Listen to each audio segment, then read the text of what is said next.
Olá, tudo bem? Seja bem-vindo mais uma vez ao canal Bom de Bíblia, o canal que tem o intuito sempre de ir mais longe para levar Jesus cada vez mais perto de você. E hoje nós vamos continuar o estudo de Daniel capítulo 8. Por isso, eu aguardo você.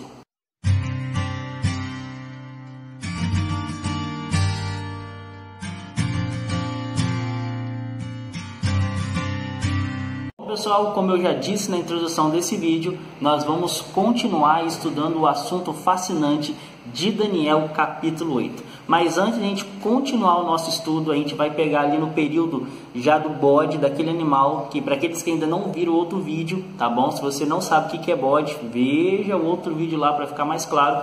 Mas só para contextualizar o estudo, o bode representa o Império Grego e o chifre notável que iria aparecer entre os olhos desse bode, vou estar colocando a imagem desse bode aqui para ficar mais fácil um pouquinho para você.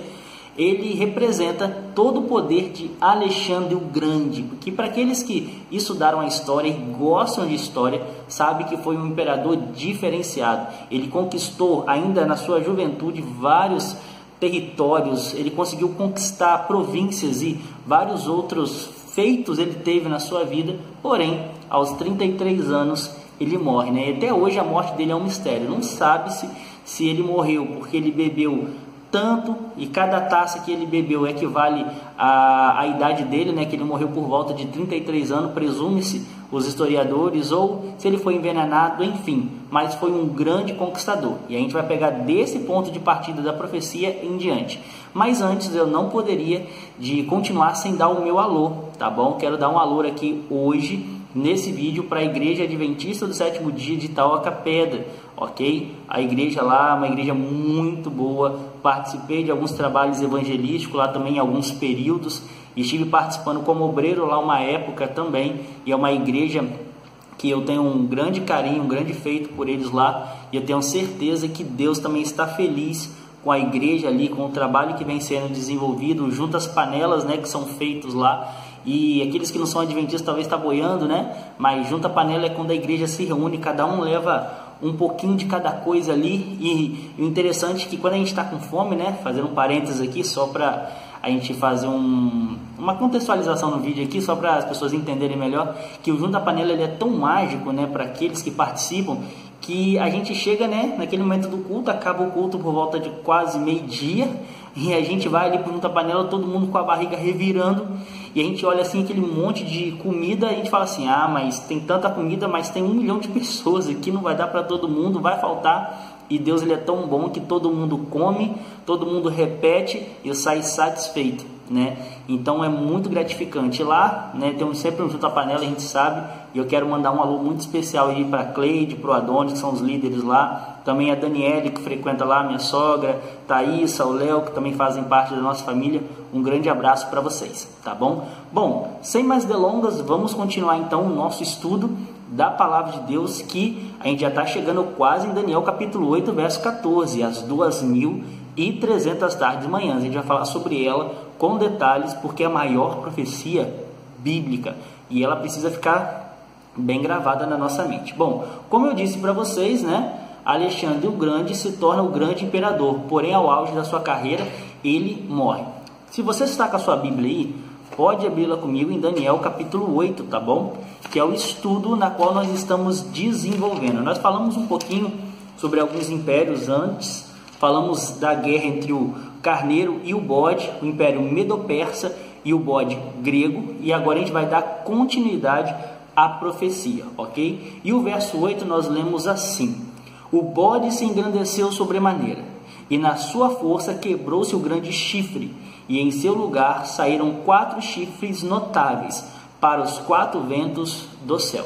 Pessoal, esse texto que eu acabei de ler para você, no hebraico, ele é um pouco mais claro, porque quando a Bíblia foi traduzida, alguns detalhes desse versículo não foram bem traduzidos. Por exemplo, quando você lê aqui o verso 8 de Daniel 8, parece realmente que aqui entre um dos chifres sairia o chifre pequeno. Só que no original, quando você analisa ali os artigos, os textos que se ligam um com o outro na visão hebraica, você percebe que o texto realmente faz referência, não que o chifre menor sairia de um dos 4 chifres, mas sim que esse chifre menor ele iria sair de um dos 4 ventos, ou de uma dessas 4 direções, norte, sul, leste, oeste. Mas para mim não se deter muito nesse ponto, porque é bem cansativo, eu teria que estar pegando o hebraico para estar te mostrando, eu vou mostrar algumas evidências, tá bom? Que comprovam, primeiramente, que esse poder não pode ser Antíoco Epífanes IV, como muitos entendem nessa profecia. E aí eles pegam que o animal terrível e espantoso que viria logo em seguida na interpretação seria a própria Grécia, e aqueles outros reinos da visão de Nabucodonosor seria dividido de forma diferente. A visão historicista é que a primeira visão, o primeiro império é Babilônia. Em Daniel 2 o leão, em Daniel 2 é a estátua, que é a cabeça de ouro, tá bom? Só corrigindo aqui. E em Daniel capítulo 7 é o animal, que é o leão com 2 asas. E assim começa a sucessão de impérios. Babilônia, Medo-Pérsia, Grécia e Roma, que é o animal terrível e espantoso. Essa é a visão historicista. A visão dos dispensacionalistas e outras escolas proféticas de interpretação profética colocam que o leão ou a cabeça de ouro é Babilônia, os braços são os medos, o bronze ali, que é a cintura, que é o próximo império, é os persas, e o animal terrível e espantoso é os gregos, que é simbolizado ali por Antíoco Epifânio IV.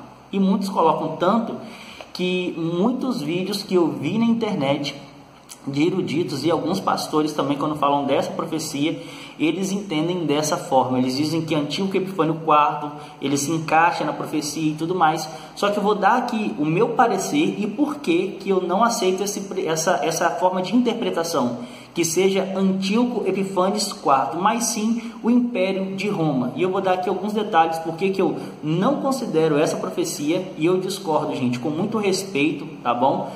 Se você pensa diferente de mim, se você tem um outro pensamento, tá bom? Eu respeito, a gente tem que ter esse respeito com o próximo também, respeitar a sua opinião. Não significa que você precisa concordar com ele, não é? Mas respeito sempre tem que existir, sempre deve prevalecer, tá bom? E é com muito respeito que eu vou dar aqui a minha opinião, porque que eu não acredito que é Antíoco Epifânio IV e quem realmente possa ser esse chifre que surgiu dessa grande batalha e depois dessa sucessão de Alexandre o Grande, ok? Bom, vamos dar aqui algumas características aqui. Depois da morte de Alexandre o Grande, agora eu estou pegando história, porque a nossa visão historicista, a gente tem que ver a profecia sendo cumprida na história, porque é assim que Deus ele coloca para a gente, é assim que é a característica profética.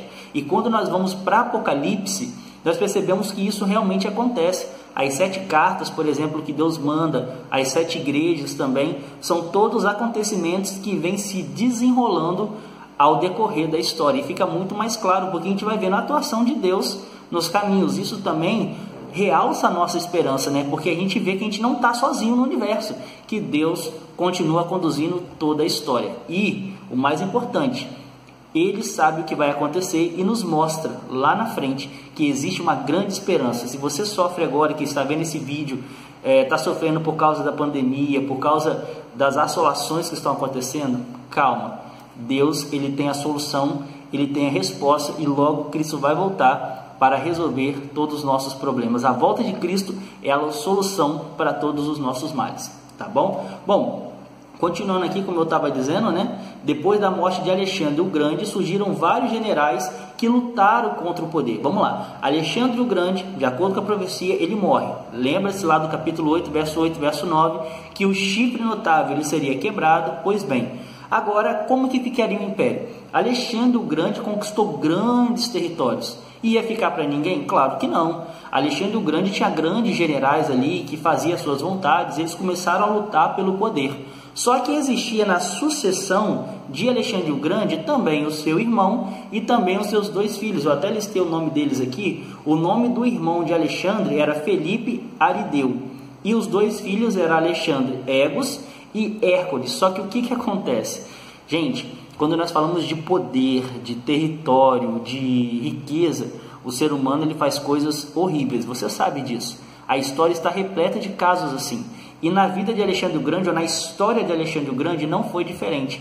O seu irmão Filipe, ele foi assassinado e os seus filhos também. Esse filho dele, por exemplo, Alexandre Ergos, é o filho que ele tem com Roxana. Era um filho que ele considerava muito, tanto que ele deu o próprio nome, né, para o filho. E logo em seguida, o que acontece? Por causa de poder, de ganância, os dois filhos de Alexandre, assim como seu irmão, eles são mortos. Agora não existia mais descendência de Alexandre o Grande. O que acontece?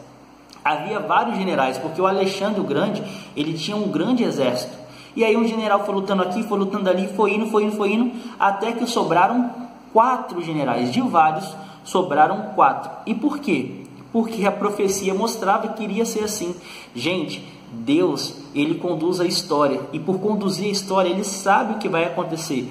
Deus, ele não é o causador dos eventos, mas os eventos, ao se desenrolarem, Deus, ele sabe o que vai ocorrer. E Deus, ele percebeu que toda essa briga iria resultar em 4 generais. E quais são eles? Na sequência, nós vemos Cassandro, Lisímaco, Seleuco e Ptolomeu. Isso aí, a história, gente, deixa bem claro. O que aconteceu? A parte ali da Grécia e dos países vizinhos ficou com Cassandro. A Ásia Menor ficou com Lisímaco. A Babilônia e a Síria, essa região, ficou com Seleuco, e o Ptolomeu ficou com a parte do Egito. E assim aquele grande império, aquele território que Alexandre o Grande havia conquistado, ele se divide dessa forma. Agora, vamos sair um pouquinho da história e vamos para o contexto bíblico. Quando você vai para Daniel, capítulo 7, quando vemos ali a visão dos 4 animais, o leopardo tem 4 cabeças e 4 asas, que é o terceiro animal na sucessão. Por que tem 4 cabeças? Cada cabeça dessa representa uma descendência que ficaria ligada a um desses generais. A descendência ptolomaica, vindo de Ptolomeu, a descendência seleucida, vindo de Seleuto, e assim sucessivamente, como a profecia descrevia. Ou seja, na Grécia iria cair o chifre maior e 4 iria surgir. Da mesma forma que o leopardo. Percebeu como a Bíblia e as profecias, elas vão se ampliando? E foi isso que aconteceu. Deus mostrou que isso ia acontecer no capítulo 2, quando mostra a Grécia. Deus mostrou isso no capítulo 7, quando mostra as 4 cabeças que o leopardo, com as 4 asas tinha. E agora nós chegamos em Daniel capítulo 8, quando o chifre notável ele cai e surge 4. Olha como Deus, ele é magnífico, Deus é tão sábio. Ele já havia mostrado tudo para Daniel. E realmente a história comprova. Cassandro, Lisímaco, Seleuto e Ptolomeu. E aí as regiões eu já mostrei para vocês, né? Como que foram divididas. E aí vamos continuar a leitura. Daniel 8, do verso 9 ao verso 12, nós continuamos a leitura e lá diz assim: de um dos chifres saiu um chifre pequeno e se tornou muito forte para o sul, para o oriente, para a terra gloriosa. Cresceu até atingir o exército dos céus. Alguns dos exércitos e das estrelas lançou por terra e os pisou. Sim, engrandeceu-se até o príncipe do exército. Dele tirou o sacrifício diário e o lugar do seu santuário. Foi deitado abaixo. O exército lhe foi entregue com o sacrifício diário por causa das transgressões, e deitou por terra a verdade, e o que fez prosperou.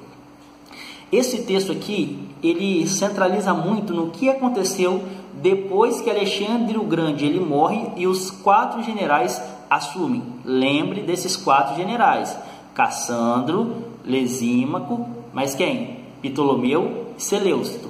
Lembre-se deles, ok? Deus, ele mostra deles, a partir deles ali, desses 4 generais em diante.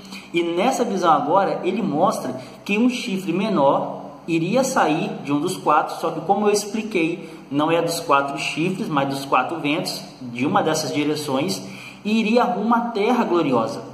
Iria ali atingir o sacrifício diário, iria fazer algumas coisas horríveis, iria até tentar atingir o príncipe dos exércitos. E aí vem a seguinte interpretação: quem é esse chifre pequeno? E aí entra aquela escola profética que eu disse para vocês, e grande parte são dispensacionalistas que pensam dessa forma, os preteristas também, alguns dentro dessa escola literária profética pensam dessa forma também, colocam como Antíoco Epifanes IV, como sendo desculpa aí, eu travo a língua, né? esse chifre pequeno. Só que eu quero aqui discordar com todo o meu respeito, com toda a minha reverência, que vocês reverenciam, porque que eu discordo desse ponto de vista. Eu listei alguns pontos aqui, porque que eu discordo, e eu trago a história também ao meu favor, porque que esse homem, Epifânios IV, ele não se enquadra nessa profecia. Bom, vamos lá. Vamos analisar alguns aspectos. Durante o reinado seleucito, reinaram 26 reis sobre a porção sírica do Império de Alexandre, sendo Epifânios apenas o 8º na sucessão. Ele fez parte da sequência de um dos 4 chifres, logo não poderia ser um chifre independente, se tornando um chifre notável descrito em Daniel. O que esse meu primeiro argumento ele está dizendo? Eu estou dizendo o seguinte: os 4 chifres, cada um representando um general. Lembra quais são eles? Cassandro, Lisímaco, Ptolomeu e Seleucito. Seleucito, da linhagem seleucida, veio Antíoco Epifânio IV. Só que o chifre notável não veio de um desses 4, ele surgiu independente.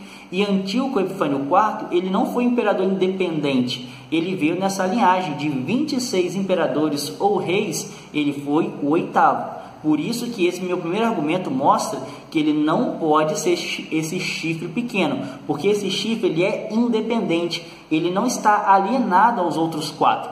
E Epifânios ele está alienado à descendência seleucida. Então esse é o meu primeiro argumento. Qual que é o meu próximo argumento? Se o chifre pequeno fosse aplicado ao maior governante do Império Seleucida, Antíoco seria um dos últimos, porque o seu reinado teve pouca significância. Percebeu que aquele chifre ele seria notável, ele seria grandioso, ele seria tão forte que ele iria rumo à Terra Gloriosa, só que ele teria que ser o mais notável dentre esses 26 reis que eu falei com vocês.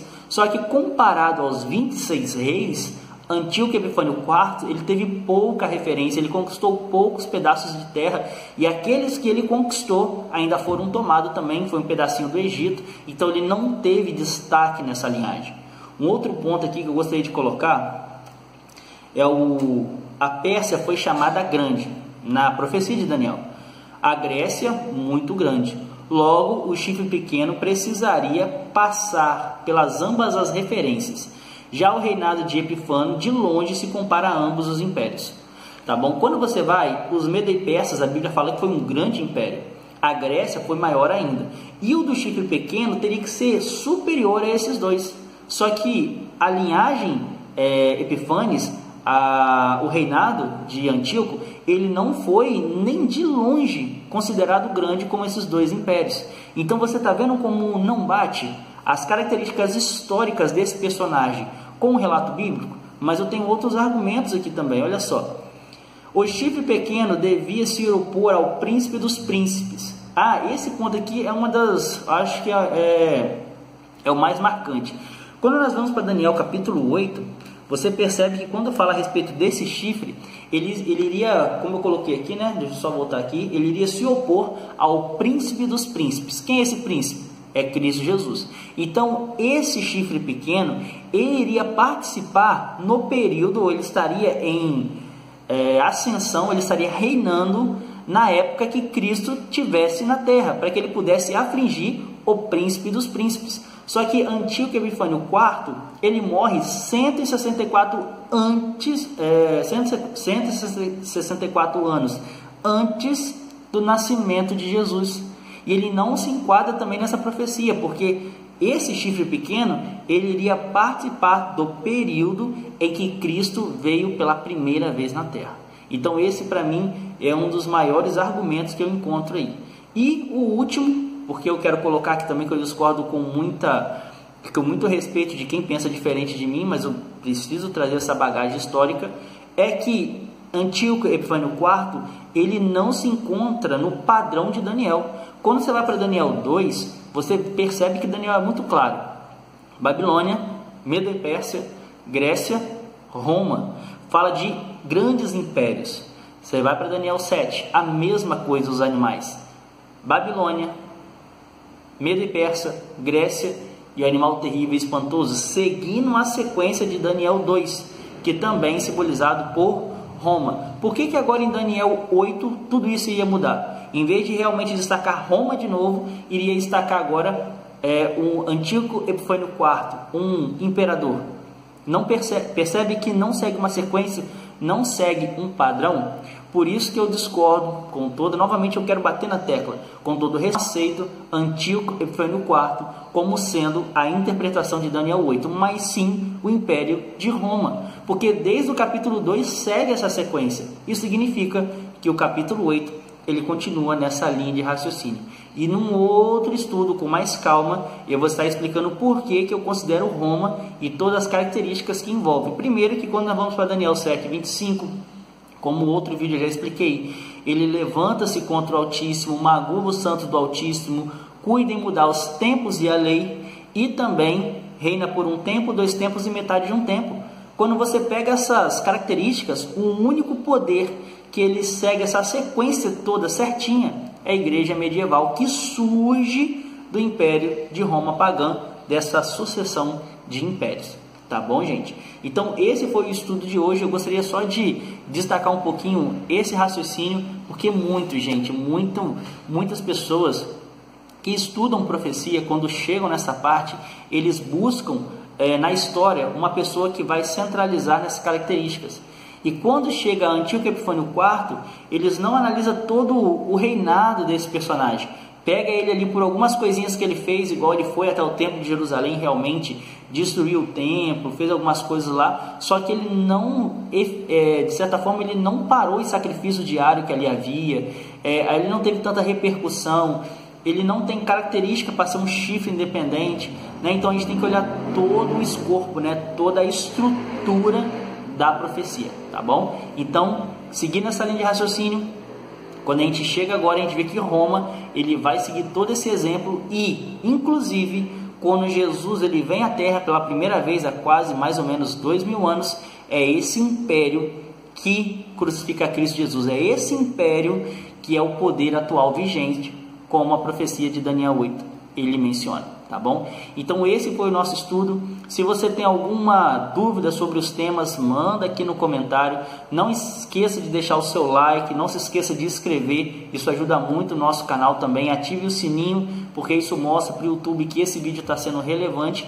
Então ajuda a gente aí, a gente poder cada vez mais longe, para levar Jesus cada vez mais perto.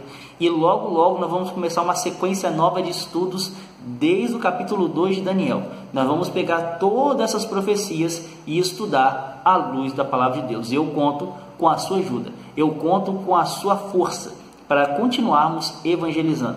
A pandemia, infelizmente, segurou a gente em casa, né? Inclusive, não só para a nossa segurança, mas para a segurança de todos. Mas não significa que em casa nós não podemos evangelizar. E quando você compartilha esse vídeo, você ajuda no evangelismo. Então coloca lá no seu grupo da família, no seu grupo da igreja, compartilhe com quem você pode, porque talvez esse vídeo vai ajudar muitas pessoas a se aproximar cada vez mais da palavra de Deus. Por que que as profecias elas são tão importantes? Eu gostaria de destacar isso aqui.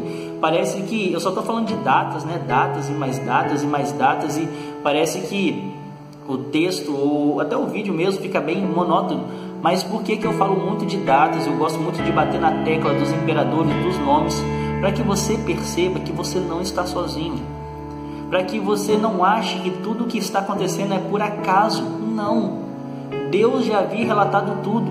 Daniel, quando relaciona a profecia do capítulo 8, ele nem havia chegado naquele período ainda. Daniel ele viveu na época de transição de Babilônia para os Medo-Persas. Ele não viu o Império Medo-Persa caindo, ele não viu esse grande conflito, mas Deus já havia o revelado. Daniel ele escreveu o seu livro por volta do 6º século a.C. Esses eventos, essa transição dos Medo-Persas para a Grécia, nós estudamos que foi no ano 331 a.C., ou seja, 4 séculos. Daniel teve as visões aproximadamente no 6º século. E essas profecias se cumpriram no 4º século. Olha, quase 200 anos de diferença de um período que Daniel ele tem a visão para o período que as visões aconteceram no capítulo 8 de Daniel. Isso mostra que Deus ainda está com a humanidade. Isso mostra que o destino não saiu dos trilhos, mas Deus conduz toda a trajetória. E quando nós olhamos as profecias, quando nós nos deparamos com esses eventos acontecendo, isso serve para realçar novamente a nossa esperança, para mostrar, olha, não desista, não desanimei da raça humana, eu vou voltar, eu vou resolver todos os problemas. A palavra de Deus é o caminho. Por isso que é tão importante as profecias, e quando eu estudo as profecias, a chama que tem dentro do meu coração, ela aflora novamente, ela revigora. Por quê? Porque eu percebo que Deus, ele continua conduzindo a história do planeta. Por mais que muitos ateus digam que a gente veio por acaso, foi uma grande explosão, e isso é mais irracional do que acreditar em Deus, na minha opinião, Deus ainda continua seguindo a trajetória. Deus ainda continua colocando a mão nos trilhos e segurando tudo, para que os servos dele possa ser selado. Por isso que as profecias, elas são tão importantes. Por isso que Deus, ele fala de datas, de personagem, de horário, de momentos, para que você não tenha dúvidas que Deus ainda continua conduzindo a história. E se Deus ainda continua conduzindo a história, com certeza também ele está conduzindo a sua vida. Eu quero chegar aqui mais perto um pouquinho, não para falar mais de números, datas e personagens, mas sim para falar de coração para coração. Deus, ele te conhece. Deus, ele te conhece melhor do que ninguém. Ele sabe o que você passa, ele sabe quais são as suas lutas, quais são as suas fraquezas, quais são as suas qualidades. E ele sabe que para as soluções dos seus problemas, para a sua aflição que você está sentindo, os seus medos, ele é a solução. Não há outra solução, não há remédio que cure isso, não há terapia que resolva. A única coisa que resolve o vazio da nossa alma e do nosso coração, que nos dá forças nas aflições e nos medos, é Cristo, porque é Ele que nos fortalece. Para cada problema ou situação das nossas vidas, Ele tem um nome. Se você está sem saída, Ele é a porta. Se você está no escuro, nas trevas, Ele é a luz. Se você está sozinho, sem ninguém, Ele é o Consolador. Se você está numa grande batalha, Ele é o seu escudo. Se você está diante de um local onde você não sabe para onde ir, Ele é o seu pastor. Se a sua vida está sem sabor, sem graça, Ele é o sal que dá sabor. Se você não sabe o que fazer da sua vida, Ele fala, eu sou o seu mestre, me siga. Se você está vivendo nesse período que você não sabe o que fazer, para onde ir e qual decisão tomar, tome a melhor decisão do mundo. Deixe Cristo agir na sua vida. Deixe Jesus agir no seu coração. E você pode ter certeza que todos esses nomes que eu acabei de mencionar para você vão se cumprir na sua vida. É só você dar uma oportunidade para o grande mestre, aquele que conduz a história, aquele que conduz a nossa vida, aquele que diz na sua palavra, não desanime porque eu sou contigo, não te assombres porque eu sou o teu Deus, eu te ajudo, eu te sustento com a minha destra fiel. Eu quero finalizar lendo com você um texto de Isaías capítulo 49, verso 15 e 16, que diz: acaso pode uma mãe se esquecer-se do filho que ainda mama, de sorte que se esqueça dele? Mesmo que essa mãe viesse a se esquecer dele, eu todavia não me esquecerei de ti, pois na palma das minhas mãos te gravei. Deus, ele está dizendo, por mais que uma mãe se esqueça do filho que ainda mama, e eu tenho uma representação aqui em casa, minha esposa está dando de mamar a nossa pequenina Ágata, e jamais a Amanda vai esquecer da minha filhinha ali no colo dela, né? Segurando, ainda mais mamando, né? E Deus, ele fala, mesmo que a Amanda ali com a Ágata se esqueça dela ali, mesmo que qualquer mãe se esqueça do filho, que é quase impossível, ainda ele mamando, jamais ele vai se esquecer de você ou de mim. E na palma da mão dele nós estamos cravados.